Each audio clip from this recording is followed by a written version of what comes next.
favorite places in the playroom, the aggressive release section.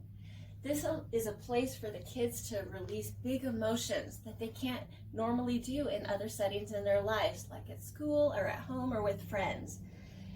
And it consists of such toys such as soldiers, we have swords and ropes and scary animals, things like popsicle sticks and egg cartons that can be easily destroyed and broken down. The therapist sits and integrates this intensity that's experienced by the child in a safe place.